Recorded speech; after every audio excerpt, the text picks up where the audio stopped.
NDA NDA 32 से 35 आ रही है और इंडिया 15 से 18 आ रही है। और मैं अगर इंडिविजुअली देखूं तो भारतीय जनता पार्टी यहां पर 21 से 23 सीटें लेकर आ रही है। लास्ट टाइम भी 23 लेकर आई थी भारतीय जनता पार्टी, यानी बीजेपी अपने आप को रिपीट कर रही है। लेकिन घटक दल यानी शिवसेना, शिंदे और एनसीपी, जिनको जितनी सीटें मिली थी वो बैठ गए हैं। लगभग ये तय है। मैं महाराष्ट्र घूम के आया हूं, शिवसेना शिंदे को मुझे लगता है 7 से 8 सीटें वहां पर आती हुई दिखेंगी या 9 हो सकती है मैक्सिमम। और मुझे लगता है कि बहुत टाइट फाइट रहेगी बारामती के अंदर, बहुत टाइट फाइट। और मैं I am placing my neck out here, Baramati में शरद राव पवार की पार्टी को एक बड़ा एज होगा। ये वहां पर सुप्रिया सुले जो है वहां बारामती में उनको एज होगा ऐसा दिख रहा है।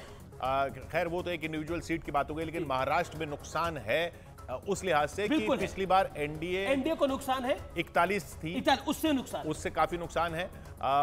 और यहां पर विपक्ष को फायदा है जो पिछली बार सिर्फ 7 सीटों पर था। लेकिन इंडिविजुअली बीजेपी 23 थी और 23 के आसपास बीजेपी रिटेन करेगी। 1, 1, 2 माइनस प्लस हो सकती है। बीजेपी को खुद नुकसान नहीं है, लेकिन जो उसके साथी जो है, साथी घटक दल, हाँ, जो साथी जो है उनकी वजह से अलग चुनाव था किशोर। महाराष्ट्र का, आप महाराष्ट्र की पॉलिटिक्स को समझते हैं।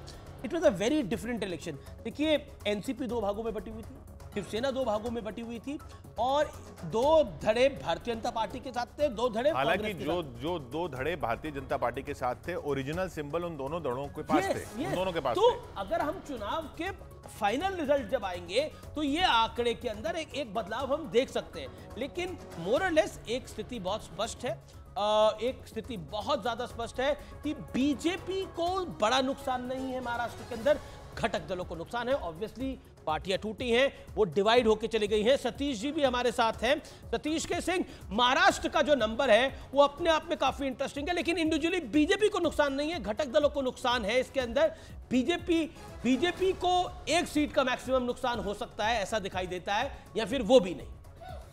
देखिए मुझे ऐसा नहीं लगता है। मुझे ये लगता है कि एक महाराष्ट्र के बारे में सब लोग कह भी रहे थे, वहाँ पर भाजपा को भी नुकसान होगा जब एग्जैक्ट नतीजे जो है 4 तारीख को आएंगे। ये सबको मालूम था कि ये जो 2 पार्टियां तोड़ी गई, जो भी था एक माहौल बना था, तो उनका बहुत वो नहीं था। और अगर सिर्फ बीजेपी जीत रहे वो साफ हो रहे, ऐसा हो नहीं सकता। सब पर इसका बराबर प्रभाव पड़ेगा, ऐसा मेरा मानना है। जी, सब पर इसका बराबर प्रभाव पड़ेगा। लेकिन जो एक किशोर ने बात बोली बड़ी इंटरेस्टिंग है, वो है कि सिंबल जो थे वो बीजेपी के घटक दलों के पास थे, तो फाइनली वो बहुत मैटर करते हैं। हमारे साथ कई और मेहमान भी जुड़े हुए हैं। आप सतीश जी कह रहे हैं सिंबल मैटर नहीं करेंगे? देखिए आज हम लोग डिजिटल ऑनलाइन इंस्टेंट जमाने में हैं। अभी 1 सेकंड में हर चीज दूसरे को मालूम है। मैं अभी 5-6 दिन गांव में रह के आया हूं, सबको सब चीज मालूम रहता है। लेकिन देखिए, मुझे लगता है फाइनल रिजल्ट का तो वेट करेंगे। एग्जैक्ट पोल के रिजल्ट पे न्यूज 18 इंडिया पे ही हम सब देखेंगे, लेकिन न्यूज 18 मेगा एग्जिट पोल जो अभी तक 351 सीटों के हमने रुझान अनुमान बताए हैं। 351 सीटों में 221 से 233 पर एनडीए इन्हीं 351 में पहुंच चुका है। 272 का आंकड़ा है सरकार बनाने के लिए। 221 से 233 सीटों पर एनडीए इन्हीं में पहुंच चुका है और इंडिया गठबंधन जो है वो 94 से 106 पर ही अटका हुआ है। जी, काफी जो आंकड़े आ रहे हैं महाराष्ट्र के एक्सपेक्टेड लाइंस पे, महाराष्ट्र में नुकसान हो रहा है, राजस्थान में नुकसान हो रहा है, गुजरात में कोई नुकसान नहीं है। गुजरात में कोई नुकसान नहीं है, तेलंगाना में फायदा है, तेलंगाना में फायदा है, कर्नाटक में नुकसान नहीं है। उस लिहाज उतना बड़ा नुकसान नहीं है। तो है। बीजेपी जो विवेक जी, इंडिया अलायंस के लिए तो खतरे की घंटी ये है कि बीजेपी को थोड़ा नुकसान हो रहा है, लेकिन जहां फायदा हो रहा है वहां बम्पर फायदा हो रहा है। ओडिशा, तेलंगाना, आंध्रा, बम्पर फायदा हो रहा है। तो बीजेपी अपनी सीटों को पकड़ रही है वहां से।